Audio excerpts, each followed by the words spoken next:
I feel like I need to just decompress still from all the stressful work stuff that I've just had. But anyway, let's not talk about that. Let's be in the moment. Right now. We're in the moment. Wait, are we recording? Yeah, of course we're recording. Oh, okay. So, Judah, how are you? I'm good, thank you, Molly. How are you? Yeah, I'm good too. Does that bother you, that squeaky chair? I can hear, now that you've pointed out, I can hear it. I'm going to hear it for the whole of the podcast, aren't I? I'll try not to move so you can kind of just relax and the peace. Still. I'll stay still. I'm really like an ADHD kind of person though. I actually self-diagnosed myself with having ADHD. ADHD, yeah. Nice one for fucking that one up. Yeah, whoops. ADHD, dyslexia, all of that stuff. Clearly. But thank you so much for coming on my second pod. Thank you for having me back. You're the well, this isn't my second pod, but the second version of the debate series. So is this what the fans wanted, or was it that you didn't have any other friends to ask back? I was really hoping you wouldn't ask me that. Honestly, because people really responded well to us debating, and I think that we have a good yin and yang. Is it yin and... No, it's yin. I think it's yin and yang. But is it yin and yang? If you quick, scroll past it, quick nobody yin will and remember. yang. I think we have a good vibe together. And mostly, honestly, without trying to sound too sad, I think my mum really liked our vibe together. Mm-hmm. And I really respect what my mum says. And I feel like she knows me well. And she was like, I love Judah. You should debate with him more. Yeah, your mum's great. Yeah, she's great. That's some brownie points. Yeah, I know. I'll make sure I send this to her after. Like, I'm definitely getting invited round for dinner at some point. 100%. She makes great food too. So, cancel culture. Cancel culture is what we're talking about. So from your research, did you find like anything particularly how you want to define it, or let me go into what the Merriam-Webster dictionary defines as the act of cancelling someone. So the act of cancelling someone is also referred to as cancel culture, and it's defined as the removal of support for public figures in response to their objectionable behavior or opinions. This can include boycotts, or refusal to promote their work. And one of the most interesting things and ways that I've never looked at cancel culture is it being a social boycott of a celebrity, a public figure, or even like a normal person or whatever. And yeah, did you come across that? Like, did you come across the social boycott thing?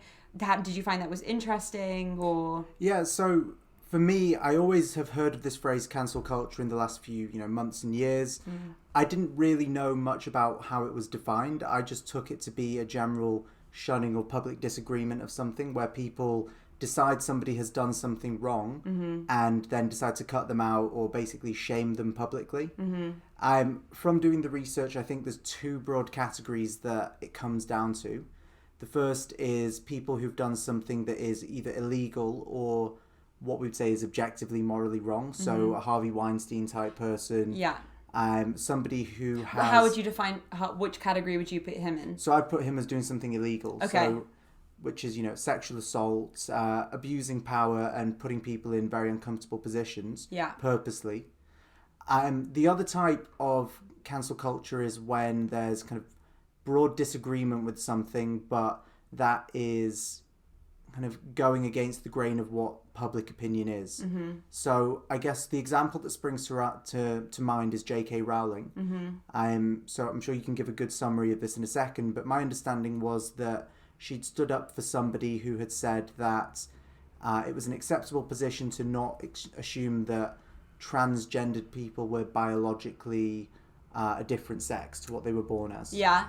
Now, whatever side of the debate that you are with that particular issue, I think there's a very big difference between speaking out loud, having a free opinion and being able to voice something versus actually going out and committing a crime. Yeah, agreed. So that's kind of where I'm starting from, that there's two types of activity that could warrant being cancelled. Yeah, agreed with that. And I think that before we kind of get into the nitty gritty of it, how me and Judah had agreed to do our research was that when I said to Judah, I want to do this, you took a very firm stance. And this, actually, the idea of doing this debate all came from Wiley, the grime artist, what is he known as? The godfather of grime. Yeah, I think something like that. I think it was on the 25th of June that he tweeted a lot of anti-Semitic tweets. He compared Jews to the KKK, said they always get special treatment. And I believe he said that he kind of had enough of tolerating this now.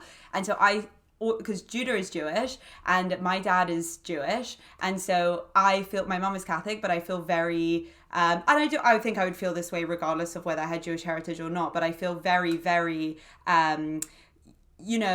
proud of Judaism, and I feel like I should stand up for Jews because they are a minority, and obviously they have been persecuted throughout history, continuously throughout their whole existence. So when I saw this, my mum sent me a link that was to do with cancelling Wiley, and the petition was let's get Wiley cancelled, and I saw it and I kind of, being totally honest, I didn't even really think about it. I was just like, yeah, I guess this thing in my mind was like, yeah, he should get cancelled.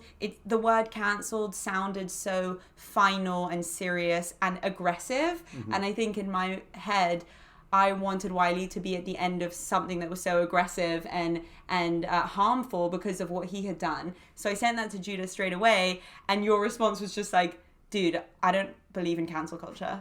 And I was just like, this is what we need to debate.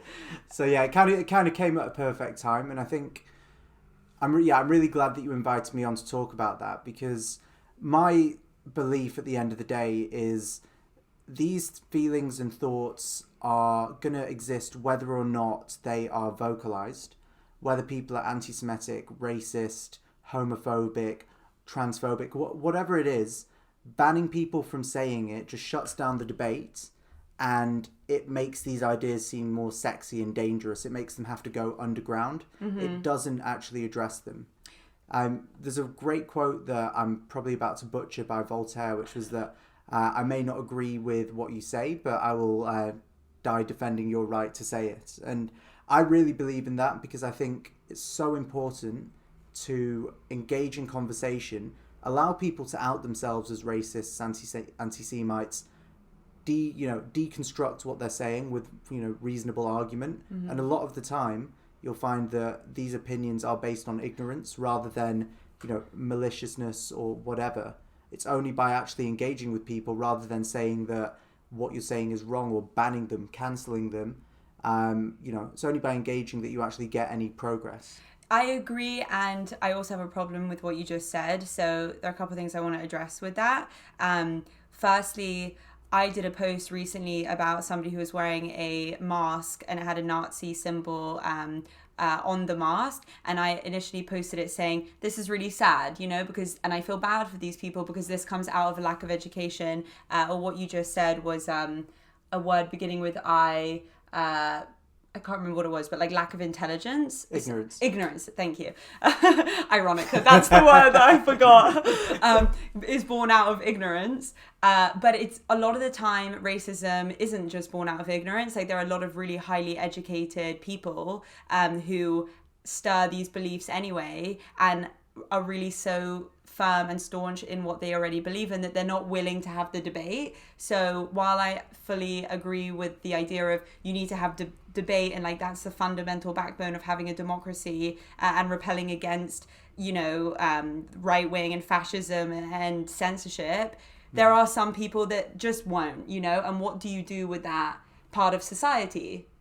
And maybe that's too much of a general question, and to put it in the context of cancelling someone, if you have someone like Wiley who, I'm not saying he's not willing to change his beliefs, I don't know, but let's say in this scenario he's not, and he's just like, this is what I believe, that's it, I'm going to relate Jews to the KKK. Should he just then be cancelled because he's not willing to have the debate and like learn something more, So I actually think the opposite, and one of the things that I have seen, which I've been really impressed with, is the Oxford Union, the platform that they give to such a wide variety of people to come and have these kind of long, in-depth conversations.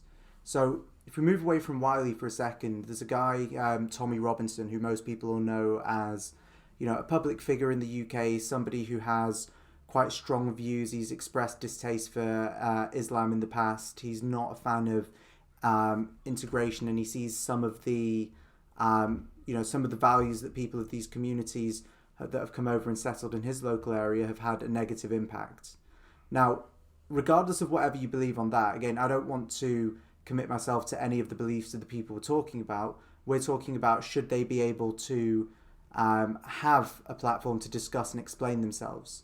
And actually, even if you completely disagree with what somebody's saying, somebody like Tommy Robinson, allowing them an hour, allowing them to answer questions, speak openly without fear of criticism and without fear of being, having their words twisted to make a glossy news headline, you actually learn a lot about the hopes and fears of these people. Mm-hmm. And I think that's one of the things that is such a challenge with the way cancel culture has come about, is a lot of the time we get our information about people from snippets that we see online, tweets, newspaper headlines, and you lose a lot of the actual context. Now, it might be that once you dig deeper, these people still do have views that are what we would consider wrong.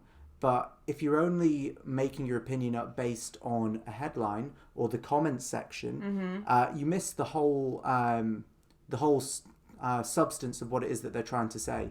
And I guess that's why I'm against cancel culture. It's not because I think that everybody should be allowed to spread hatred and say terrible things. I think people should be able to say what they want, and then people should be able to debate them and understand and dig into it. Sure, I get that, but then at the same time, one, should these people... Is there so much of a backstory when someone is homophobic and they say, like, for example, there was a guy who was on MasterChef in 2015, and then he also reappeared on MasterChef this year, called Reynold Nomo. Sorry if I said his name wrong. And this is a quote, said that gay people should be captured and put on an island. And then he also said that homosexuality is a mental illness. In cases like that, this was 6 years ago, whatever, and he has come out and apologized since then. But is there really a backstory, or is there a bigger picture where we need to even hear him out? Or is it one of those things where it's so unbelievably wrong that should these people even be given a platform to explain why they have those opinions? And maybe it's helpful in a way, because I could see potentially if you challenge them about it, you open up the debate, you talk to them about it. Sometimes when you talk to somebody and listen to someone and kind of respond to what they're saying with what they're saying, it can help people realize how stupid that is. Mm-hmm. But you know what I mean? So should they have the ability to make amends, basically? Well, and should they be able to retract? Not necessarily retract, no, but should someone, let's say someone makes a homophobic tweet and someone says, okay, I want to explain, should we even give that person an hour of our time, like you said, or, a platform in order to explain why they feel that way? Because it can be so, it's not just, J.K. Rowling, I think, is a whole different kind of section, personally, where she was expressing... something which she feels now, and actually encourage LGBTQ people to come up and talk about it openly. Whereas this MasterChef guy, whatever his name is, he's just saying spewing hateful things. Okay, so I think that's a really interesting question. And if I go back to the religious argument, so there's a lot of religions that see homosexuality as being problematic. Mm-hmm. Now, I think first of all what we've got to do is look at, where is the UK in terms of our tolerance towards those lifestyles? Now we're a very liberal society that is very much, love whoever you want, sleep with whoever you want, as long as they're consenting, whatever. It's not the government's business to get involved in that. Mm-hmm. That wasn't the case 30, 40, 50 years ago. And still isn't in some countries. So I guess the point I'm trying to make there is that we have very, very, very recently in the grand spectrum of history come to this realization that this is something that we want to celebrate. Right. Not everybody has been brought up, or not everybody has had the access to information to come to those more modern views. Mm-hmm. And even if we don't agree with what we would see as their backward view, it's about understanding why is it that they think that. So that's one thing. That's about not having access to information, or coming from a place where the society or the culture or the community they've grown up in hasn't normalized that lifestyle for them. Mm-hmm. But the other thing is, if we talk about the concept of tolerance, so Judaism, for example, Christianity, Islam, these are all religions that actually say our set of laws, we don't agree with that as a lifestyle. Now, the reason for that, my understanding, and again, I'm probably going to butcher this, but... Well, sorry, what do you mean our set of laws, we don't agree with that as a lifestyle? So we were talking about homosexuality as just one example. Sure. The idea is that if you buy into that way of life, that's one of the things. And the reason for that is, they argue, is because the biggest good deed you like, or the biggest purpose where you can fulfill your purpose in life, is to procreate and continue and have a family. Right. And what they're saying is, we're not forcing our way onto you, but this is what our belief system is, and that is why we disagree with that particular lifestyle. Now, in the same way that we should tolerate homosexuality, I believe it's important to tolerate people who have differences of opinion, because you're not trying to force anybody to do anything. Mm-hmm. You're just giving people a platform to explain, this is why I believe this is why I believe that. The UK, we pride ourselves on religious tolerance, and part of that is accepting that some people's worldviews will disagree. Mm-hmm. I think the great thing about where we live is that we have a society where broadly you can coexist. Mm-hmm. So to go back to cancel culture, I think it's important to remember that everybody has different opinions in different contexts by which they've come to decide, what their worldview is. It's easy for us to be, more liberal. We go to a cosmopolitan university, we live in London, you're exposed to more different ways of life, to then adopt those views and think this is the norm, when actually people that haven't been lucky to have exposure to that kind of lifestyle might not have come to the same conclusions. It's so funny that you said, like, as soon as you said it, kind of sent an alarm bell in my head, because I was like, oh, that's a bad thing to say. But like when you said we have to tolerate gay people, or we tolerate homosexuals, it's so funny because like in my head, because we, like you said, we've been raised in such a liberal and accepting cosmopolitan place that like I've never even had to cross my mind I need to tolerate a gay person. It's just always been acceptance. But because religion, the Bible, where we were 50, 100 years ago, I mean, even today in a lot of places, like, because that's still not accepted, it's such a reminder that you're like, oh yeah, where we came from as a civilization was pretty fucked up, with people like raping children was accepted and in certain tribes, and like, just not accepting gay people, and like, of course, lesbians, and there's so much that we've kind of had to rework as a society to get to the point where we are. But now it's interesting with cancel culture, because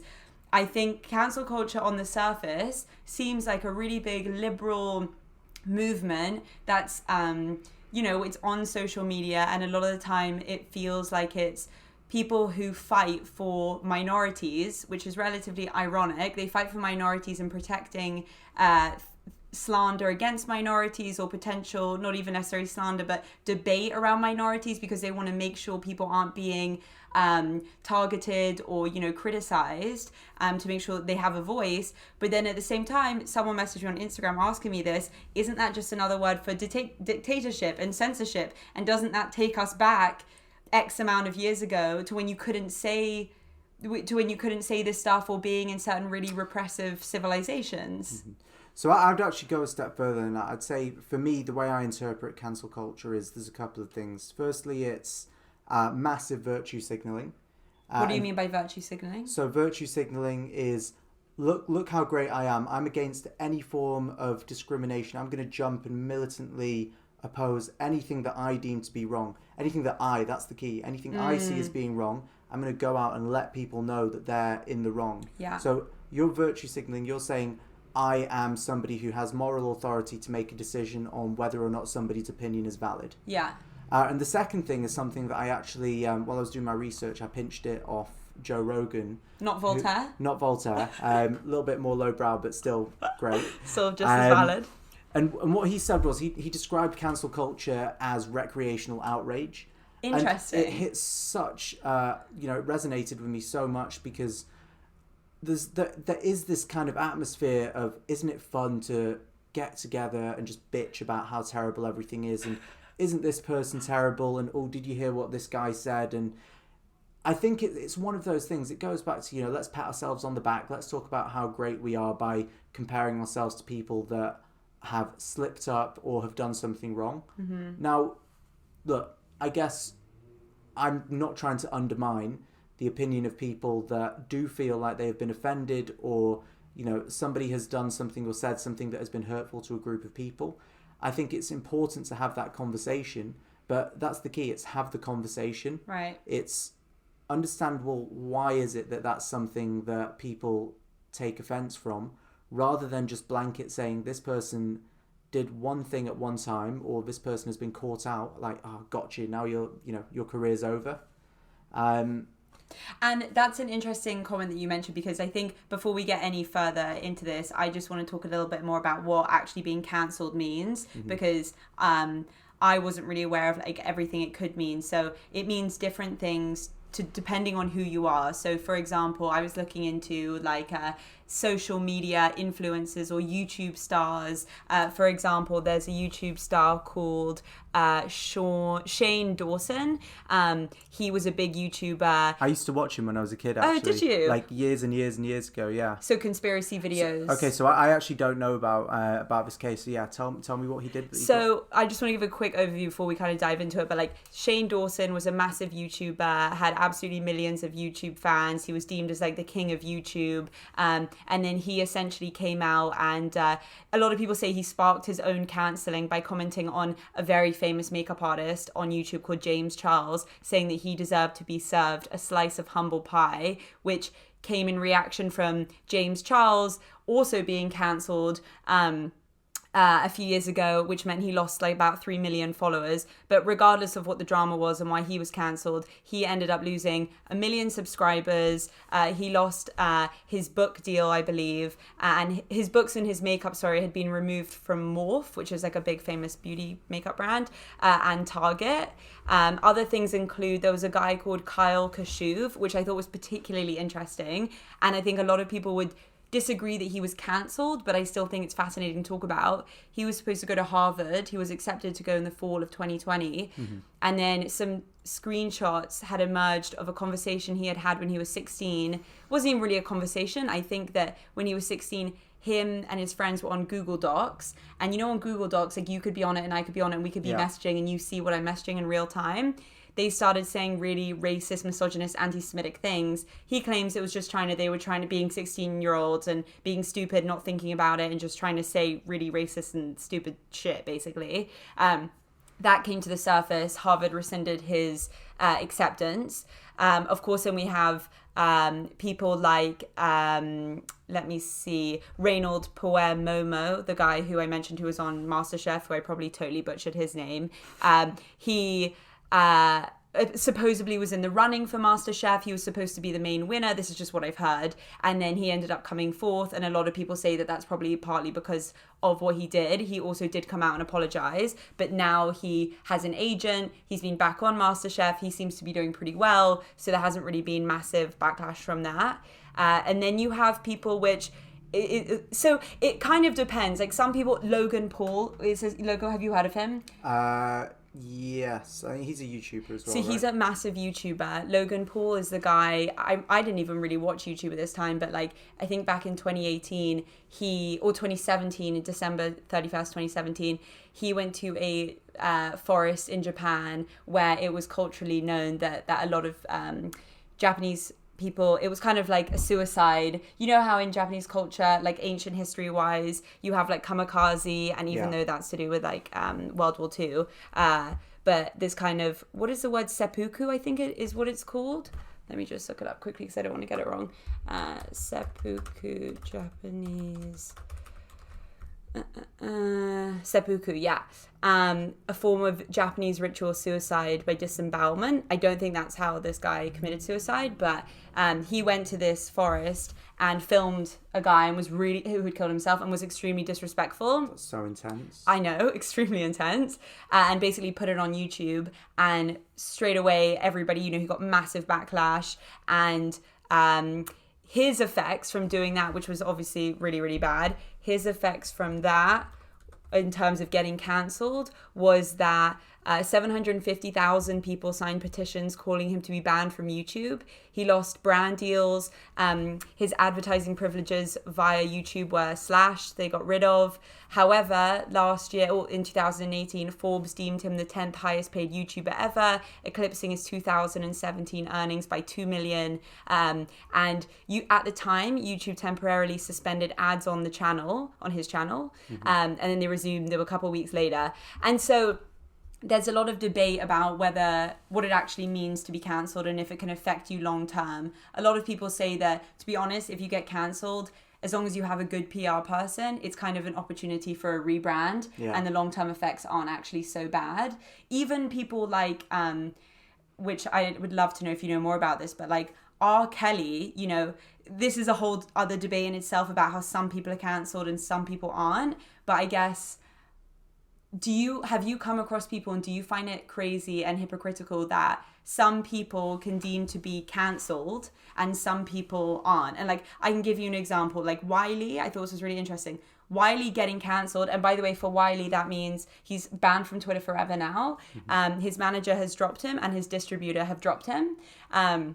I think I saw something about Twitter and about Instagram and Facebook also banning him. I'm not 100% sure.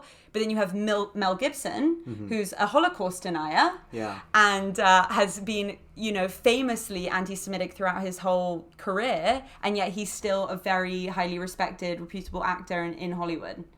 Well, this goes back to the question of who decides who should and shouldn't get cancelled.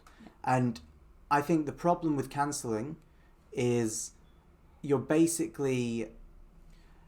It's usually one group of people who have one particular worldview, because some of these platforms are, let's say, more left-leaning. It's an echo chamber where as soon as one person decides that a certain individual isn't, you know, worthy of using the platform anymore, or has deemed to have stepped outside of what the society would claim to be is or isn't okay, then it's this big wave of people ganging up and saying, no, you've got to go. So I think that's where I see it as being problematic in the first instance, that it's very much like mob rule, without any kind of conversation about, well, why is it that we're choosing this person over that person? That's why I believe everybody should be allowed to say whatever they want, as long as it doesn't incite violence. I think that's the main thing. I think, you know, people should be able to voice their opinions freely. You know, these platforms, they're not free. They're private entities as well. So, you know, Twitter, whatever, they have every right to take people that they don't want off. But these people should be able to put their views out there anyway. I looked on your notes, and I see that you have Mark Wahlberg on there as somebody as well. So that's a really interesting one. I was listening to something about that on the walk over here. And my understanding is that when he was in his like early 20s, he would run around like, you know, he was beating, you know, racially motivated violent attacks. So I think there was, I would say, a Vietnamese guy that I think lost his eye. Exactly. And look, I don't know who Mark Wahlberg had doing his PR or whatever, but he's been very successful since. He's like one of the biggest actors of all time. So I don't know what the answer is of why some people are and some people aren't cancelled. If that came to light again now, would the reaction be the same? Would he be able to recover his career? I don't know.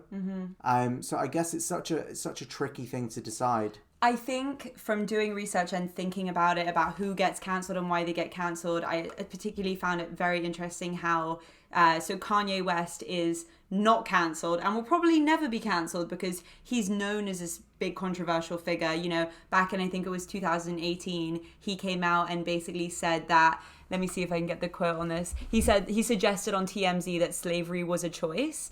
And then obviously he's been like a very staunch supporter of Trump, and like a really big supporter of him. And then Shania Twain, I'm not sure when this was. I love Shania Twain. You know Shania Twain? I don't know Shania Twain. She sings like, man, I feel like a woman. Okay, yeah. It's such a good song. But anyway, one more time?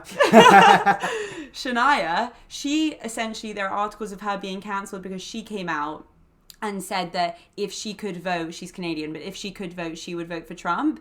And the backlash that she got in comparison to what Kanye got, and Kanye then soon after released on between Shania and Conway, obviously there are a ton of differences, but is that depending on what who your audience are and what they're used to, is a massive factor on whether you're going to get cancelled or not. Like a massive following of Shania Twain is LGBTQ people who obviously, you know, I don't want to generalize, but like a lot of them don't like Trump because what he goes against is against their, you know, how they live and their beliefs and everything. And then it's the same. I was thinking about like, it's crazy that, for example, someone like J.K. Rowling can get cancelled for saying what she said about trans people, which, you know, regardless of whether you think it's right or wrong, like, obviously a lot of people do think that is wrong what she said. But then you have people like Howard Stern, you know Howard Stern? Yeah. Like, very famous radio, who is, like, unbelievably controversial and, like, said the most crazy things and, you know, didn't have... Not that he didn't have a lot of respect for people, but were just very, very... controversial, and yet no one would cancel him because that's Howard Stern. Do you know what I mean? Well, I think so. What you said about Kanye, I think that was something I found really interesting when all of that unraveled, because what he was saying was basically, just because I'm black, you can't tell me that I have to side with a particular political party. Like, his whole message, I guess, was that what is the black community? What is the LGBT community? What is the Jewish community? True. Like, these are huge groups of people. Yeah. And I think the fundamental problem for me with cancel culture is the loudest voices try to claim that they speak on behalf of the whole of this quote-unquote community. Yeah. These communities don't exist, and it stifles freedom of thought, and it shuts down people who have any differences of opinion by making them seem to be wrong. So I don't know why some people can do it and some people aren't, but some people can't. But I so agree with what Kanye was saying, even if I don't agree at all with the political message he was endorsing. Right, you mean specifically with Trump? I mean specifically with Trump. His whole thing to say, I believe that it is my right to choose to feel and to believe however I want, and you can't tell me because of my socioeconomic background, because my racial origins, you can't tell me that I should fit into this category. And it's the same with everything. It's, you know, you shouldn't LGBTQ plus you know, XY. No, joking. Yeah, people, you know, that's not one group of people who all get together and have a meeting, vote, put hands up. We all agree. It's such a broad, diverse range of people, and I actually think it undermines the agency of individuals to say this is what, you know, your community believes in. Yeah. So with cancel culture is essentially a group of people saying, you can't say that because it goes against the LGBT community, the Jewish community, the black community, the Muslim, whatever it is. Yeah. They claim to have ownership over the voice of that people, and that for me is why I'm so against it. But do you think that why do some people get such a massive social backlash and some don't? Do you think that's because people know Kanye, they know he's controversial, they know that this is the kind of shit that Kanye does, and so like if Taylor Swift came out and said it, she would maybe get cancelled because her fans are like, but Taylor, you've represented yourself as such a nice, good, wholesome person. Do you think that there's something that the individual can do, you know, in advance, if we are going to accept cancel culture, that would potentially not lead to such a demise? Do you think someone should be controversial maybe from the get-go if we are going to have cancel culture? I mean, it definitely looks like it helps, doesn't it? I guess there's who's your audience? How much have you painted yourself as one type of person? How much do you care as well? Because that's the other thing is, I think I don't know enough about loads of these individual cases that I can comment with certainty. But one thing I would say is, if you're unapologetically convicted in whatever you do or say, and you don't back down, I think even if people disagree, they will at least admire or respect your position. So I don't know if, say, J.K. Rowling has tried to retract anything she said. I know Kevin Hart didn't retract what he said in his tweets about, 10 years ago or whatever, about gay people. Oh, he said it was something about if his son was gay. Yeah, so let's pull that quote up. But I know that he gave up the Oscars. Yeah. Because he said, well, no, actually, I'm not a homophobic person. I made a comment, which has been taken out of context, which is about my beliefs, and he gave up the dream of a lifetime to do that. So yeah. I think... Yeah, so he said, no, I'm not going to do the impression. Don't do the voice. Nah, please, I feel like that's... Cancelled. Yeah, I'll get cancelled, bro. Yo, if my son comes home and tries to play with my daughter's dollhouse, I'm going to break it over his head and say in my voice, stop, that's gay. See... like you know what I mean? Like I get it. I get why people are annoyed, but also like come on. But like he's a comedian. All right, like, but let's break that down. If my son down. comes home and tries to play with my daughter's dollhouse, I'm gonna break it over his head. Before we even get to any of it, like comedians, I know. You know what I mean? Comedy is meant to be a platform for you to say the outrageous, the things that would never happen, to explore things that are taboo and that are seen as, oh, did he really just say that? Of course, did she really just...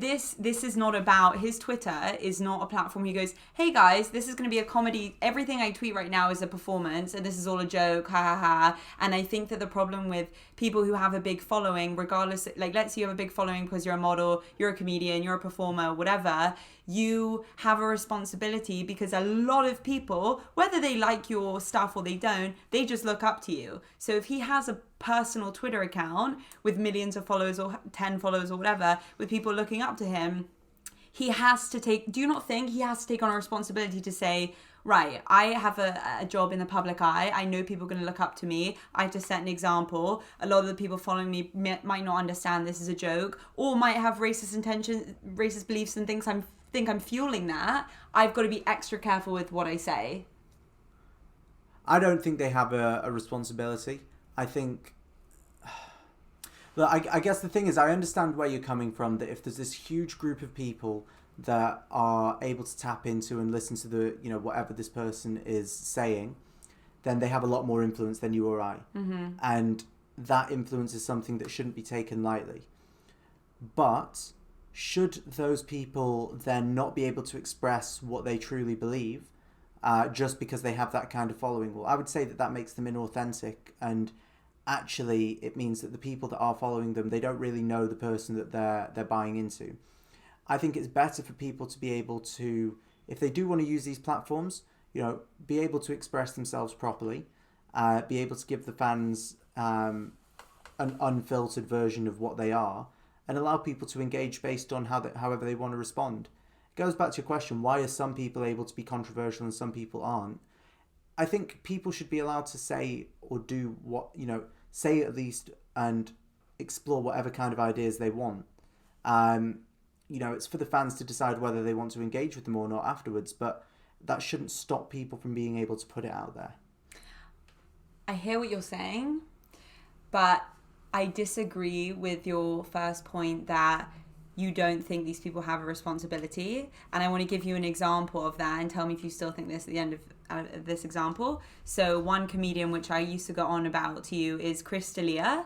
I found him so funny. He's like comedian circle friendship groups with like Bobby Lee, goes on the Tiger Belly podcast, was on Joe Rogan, you know, is friends with Theo Von. These are all really famous comedians, especially in the States. He was also on the Netflix TV series You. Have you heard of You? Like the stalker one. Oh, he was on that. Do you not? Okay, so do you remember there was a guy in You who acted as a paedophile, and this little girl came to his house and he tried to roofie her drink? Oh, yes, that guy. So this guy's yeah. Season 2. He's a famous comedian. He refers to his fans as babies, and he kind of is known. He's very funny. He was very funny. He often makes jokes about younger girls, and I literally watched a podcast the day before he got cancelled where he talks about having TikTok and how everyone on there is like 15 or 13 years old or whatever. So there are just, I know I'm obviously selecting information that paints him in a bad light right now, but there are just things that were a bit like, that just make this whole situation a bit worse. So he...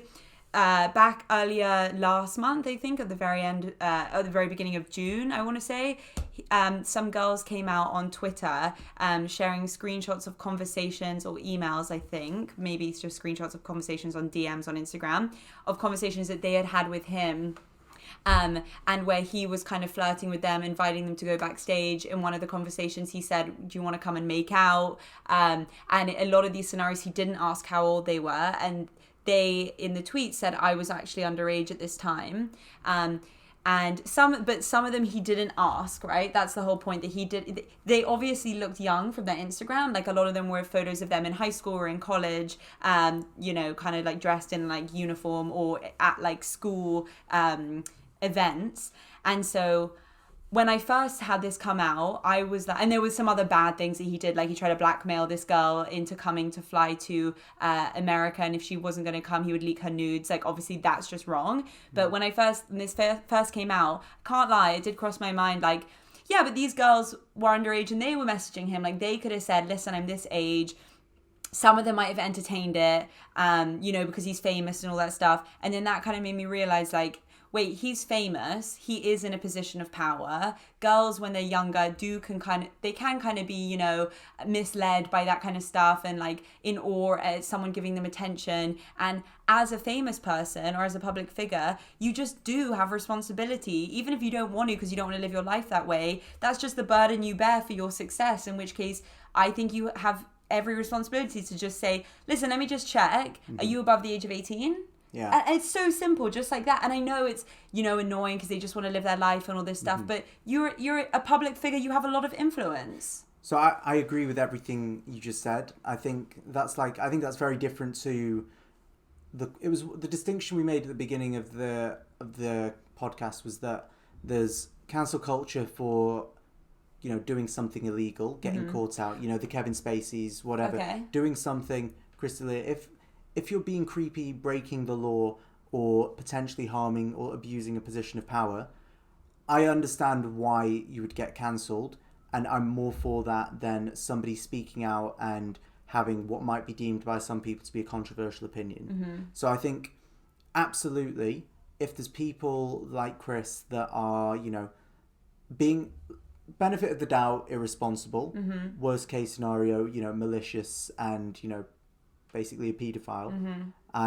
Absolutely, I think, there's grounds to dissociate yourself with him. I think, brand partnerships and things should be cut because it's a two-way thing. First of all, these brands don't owe him anything. Second of all, why would you want to damage your reputation by being involved with somebody like that?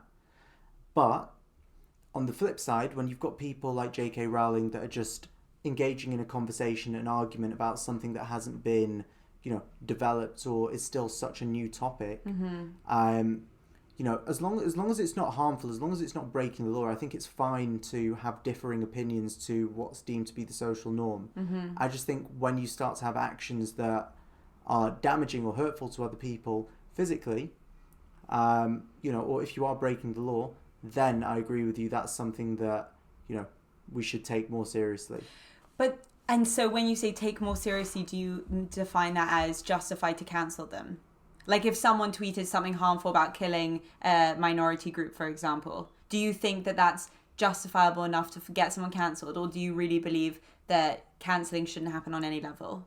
So for me, the whole freedom of speech thing is that you should be able to speak about whatever you want as long as it doesn't incite violence against anybody, and as long as it doesn't cause, as long as it isn't encouraging people to go out and do something or to act on it. But is that freedom of speech? That's freedom of speech with a clause. Well, I think most people would agree that that's kind of acceptable because it's the freedom to express yourself, but you should be free to express yourself as long as it doesn't impede on other people's freedoms to exist. And if what you're doing is, so if I say to you something about, I've got to be really careful how I word this now. If me and Judo are not friends, I'm going to hold this against you. Just cut out the clip and say he said this to me. But if I were to say something to you which was encouraging you to go out and cause, to go out attack a Jewish person. Let's use my own example so I can't get into I'm a self-hating Jew. But you've got some deep complex problems, yeah. You have no idea. But if I told you to do something, or if I was in a position of power and I was making anti-Semitic remarks that came with a call to action, absolutely I'm against that, because whilst I think you should be able to be anti-Semitic, absolutely I think you should be able to say anti-Semitic things, and then people should be able to respond, understand, question, break it down. If I'm saying to you, do this or do that, or encouraging you, then that is me abusing a position of power. Then that is impeding on other people's freedom to exist without being harmed. And isn't that actually illegal? Like, for example, if you say, I'm going to kill you, someone can go to the police, say I've had a death threat or something, and I think you can go to jail if it's like conspiracy to, and it's proved that you actually plan to do that. Yeah. My knowledge of that is a bit hazy. Maybe one for another episode. Another pod. Mm-hmm. I agree with you on the whole that I don't think cancel culture should exist. I think that, in my own opinion, it's essentially censorship and dictatorship. And going back to what we spoke about in the very beginning about Wiley, when I thought it was so interesting because you stopped me in my tracks and made me think when you said I don't agree with cancel culture as a phenomenon. It kind of made me reflect back on myself and why I sent that to you, because I think canceling someone is such a reactionary, we're going to take them down, we're going to like destroy them or whatever, and it's so aggressive and almost like childish behavior, that you're not going to like talk about it or why this happened. And it's tricky because companies like in big brands like Twitter or whatever, they have a massive responsibility to shut them down, and it's not really their place to say, guys, we're going to fight for free speech, because they're not a free speech platform. They're not a free speech platform. Mm-hmm. But I think, it can be. I don't know what you think then specifically about, like, for example, the Harvard case with the guy, Kyle Kashuv. So he, like I said, he was accepted into Harvard. And I think you could argue whether he was even cancelled. Essentially, his place into Harvard was just cancelled. Mm-hmm. Like, from things that he said in 2016, I guess I'm kind of using him as a case study to ask you the question of, do you think anyone, I assume you do, because you don't even believe people can get cancelled, do you think people can come back from, let's say someone has been cancelled? Mm-hmm. Okay, so I think that's a really important question, because think about the debate that we had last time where we were talking about the death penalty. So one of the things that you said is people have the ability to be rehabilitated. And if you look around society, we celebrate people that have, maybe not had the best start in life, have committed crimes, have entered into, the prison system, come back as more well-formed people and been able to make something of themselves. Mm-hmm. As a society, we do believe in a second chance. Mm-hmm. So I think if we accept that cancel culture exists, which I'm not saying it doesn't, I'm just saying I don't agree with it. Mm-hmm. I think absolutely people should be able to make sincere apologies, show that they've grown, show that they have retracted anything. Because first of all, even though information seems to be so permanent now that it's constantly posted online and you can never get away from it, mm-hmm. we as people are so complex and constantly evolving that it's impossible to, just say one person said this 5 years ago, so that's all they're ever going to be. I mean, look, you've changed my mind on a couple of things just in the last 40 minutes or whatever. So it's like, if I'm able to shift my opinion on certain things over a short period of time by conversation, surely other people that have been cancelled should have the same ability to, rethink their position on things, check, is this really what I believe? Now that new information has come to light, do I want to change my position? Mm-hmm. And that goes back to what I was saying about conversation. If we engage with people and if we allow people to explain why they think certain things, mm-hmm. absolutely they should be given second chances. Absolutely they should be brought back into society. They shouldn't need the second chance in the first place. It should be an open conversation where people have different opinions. Mm-hmm. But if somebody's been, extradited from, is that the word? Yeah, I think so. Extradited from community. Sounds good. It does sound good. It sounds legit. Fancy. Yeah. Did you go to Edinburgh University? I did go to Edinburgh University. But, ostracised. That's the word I was thinking of. It's me, it's definitely a real word. We know words. But if somebody's been ostracised for doing something, we should want to bring them back in. We should want to engage with them. And I think absolutely giving somebody a second chance is, if you're going to cancel somebody, at least then explain to them why and allow them to ponder on what it was that put them in that position in the first place. I think on the whole, the Harvard case is different because if you're, an ancient institution like that, they do have and they represent, minorities in all walks of life of people. They have a responsibility to say, we actually just don't know if he's going to do this again. He might apologize. He dedicated his year abroad to saying he's going to connect to minority communities and everything.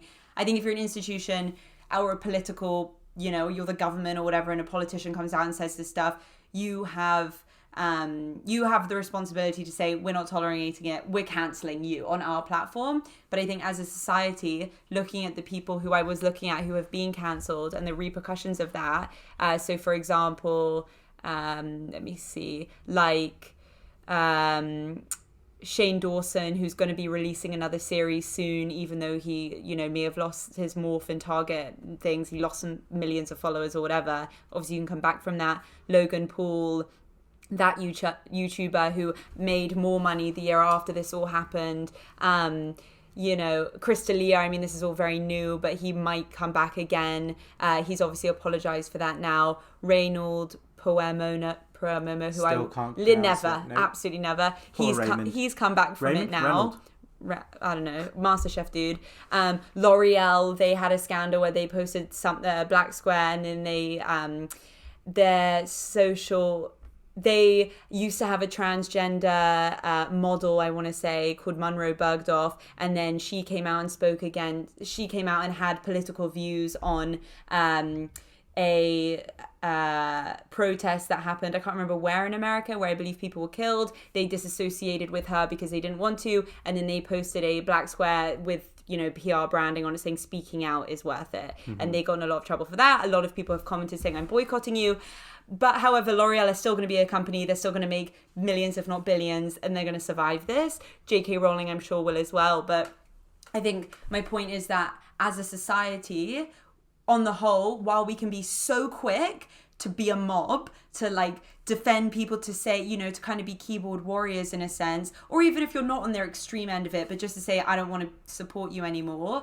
As a society, I think we're quick to react, but I think we're very forgiving because these people, I mean, at the end of the day, they've come back. I think people on the whole are aware that people make mistakes. Yeah. You know, when I put on my story saying, you know, do most of you agree with cancel culture?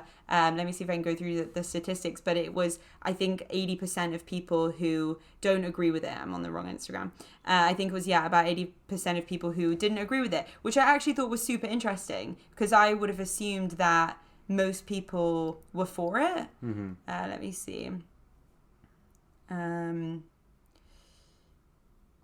Oh no, okay, I don't have that now. But yeah, it was 80% of people. And a lot of people, when I asked if you don't agree with cancel culture, why is that? A lot of the responses was, here, let me see. Okay, so I did, do you think cancel culture is an acceptable phenomenon? So 79% of people said no, 21% said yes. I said, how come? People said minimizes real issues. Yeah. It teaches people that they don't need to learn to understand and contrast different points of view, which is what you've been saying. People can make a mistake and misspeak and their whole life can fall apart in less than a day. Which is what you were saying. Which is what I was saying. And, you know, I was reading this poll and it's just such a sad fact or statistic, but it was saying that Generation Z, one of their biggest fears is that they'll say something on social media and get cancelled and blamed for it. And I understand that fear. And it's crazy that we can, you know, on Blackout Tuesday, I posted the blackout square and I used the wrong hashtag at first because I wasn't aware, and I had a bunch of people messaging me like, you got to, you know, take it down, like blah blah blah, and people weren't mean about it, they were straight up, but I was so scared. I was like, oh my god, I've done this terrible thing, people aren't going to forgive me. And at the end of the day, everyone makes mistakes, and like, you can, I guess it depends on what level you do it. Like R. Kelly, you know, singer, child molester, pedophile, he makes really good music though. That's Ignition is like my favorite song. But he can't come back from that, and he should be in jail. I didn't watch it, but like, I didn't really want to watch it, but like, I kind of know what was up. He married like a 15-year-old. It's not a cool thing to do. It's just wrong, you know. But he should be in jail, and he's not. That's it, right? That goes back to what. There's two types. There's people who commit crimes, and there's people who have different opinions. And I think R. Kelly, Harvey Weinstein, all these people that you know, Kevin Spacey, people that have done really like wrong things. I'm for like cancel culture. I don't like the phrase, but they should be punished with the full force of the law in regards to whatever it is that they've done. Yeah. Whatever the sentence is, wherever they've done it, for whatever they did wrong, should absolutely be applied to them. Yeah. My understanding of cancel culture is not when somebody breaks a law, when a celebrity breaks a law, should we shun them? It's more when people think differently, should we shut them out because they have a different opinion to what we think is right? Yeah. And I think that's like, just to summarize kind of my whole view, I think that's where I'll leave it, is that ultimately it's fine if you want to disagree with what people deem to be acceptable. You just have to be prepared to talk about it and explain it. Expect that there will be people that get, you know, pissed off and disagree, but, you know, back yourself enough that you can, you know, meet them head on and explain your position. Don't do what R. Kelly did. Don't do what Harvey Weinstein did. Don't even Louis C.K. like that's a whole other thing. But yeah, it's a whole other thing again. But yeah, I guess to summarize, that's what I think about it all. Yeah, I think that like overall, my opinion would be I agree with you. I do not agree with cancel culture. I think it's too aggressive. I think it's only been born because social media has now become a thing. People still held these views 20 years ago. It's just now that people are getting kind of killed for them because they voiced them in a space which maybe we shouldn't be voicing them. Mm-hmm. But at the same time, I think people in public figures, celebrities, you need to take responsibility for your actions. But I think most importantly, if you hold a controversial belief or something that a lot of people are questioning, you need to be responsible for looking into that and researching it and educating yourself on, okay, why do I think that way, and questioning it yourself. Mm-hmm. Like, I know you want to wrap this up. Judah's like friggin' getting ready to leave now. You gotta go. No, I've got a couple of minutes, but like, risk of moving this around, I want to show you something crazy that I've just noticed, which is like super conspiracy theory. Sorry for the fans that are watching. Yeah. But the publisher of I know it's called Wiley. Israel, I don't know if you guys can see it. No, you can't see it. It's called Wiley. Yeah, so I that's why I was too. like, yikes! Like maybe the Jewish conspiracy is real. Cancel me. I know. So weird. But yeah, I just kind of wanted to summarize this point. So I know I touched on it earlier about, I kind of said how J.K. Rowling, I don't know how you pronounce it. Just roll with it. Roll with it. I'm rolling. How I don't think she should have been shot down for the things that she said. I think she was trying to spark a debate. If you guys don't know, go research what she said. And however, at the same time, I know that her opinion on transgender is controversial in itself, and I don't disregard what she said. I also kind of agree with a lot of the things that she said. Watch me get cancelled. Follows go to zero. Right. But because of that, I'm very well aware that like I don't know anything as a human being. Like I need to research all of this stuff, and if I have an opinion on something, why I want to start these debates is like, you can have an opinion, but then educate yourself. Educate yourself on it. Why do you have that opinion? And don't be afraid to change it, or be like, actually, I didn't know that. That's a really good point. I'm not the Messiah and know everything. I'm gonna question it, and malleable is when you can like. That's it. I think that the most important thing in life is go into every interaction hoping to be convinced and have your opinions changed. And if you do that, then you don't get touchy when somebody gives you a different opinion or says something which challenges your worldview. You become curious, you engage. Yeah. It goes back to what we were saying last podcast about the reason I love coming onto the show, reason I loved doing the dinner debates is it's fun to pick a side, whether you agree with it or not, and just try it out, just see what it feels like. Try it on for size. Exactly. Yeah, I agree. Well, Jude, thank you so much for coming on my pod and calming me down from the stress that I was in earlier this morning. Anytime, Tesh. I'll hopefully be back in soon if you'll have me. I'm so sweaty. I don't want to even... Can you see how sweaty I am? I can, yeah. I don't even want to reach for the camera. I'm like, oh. Okay, wait.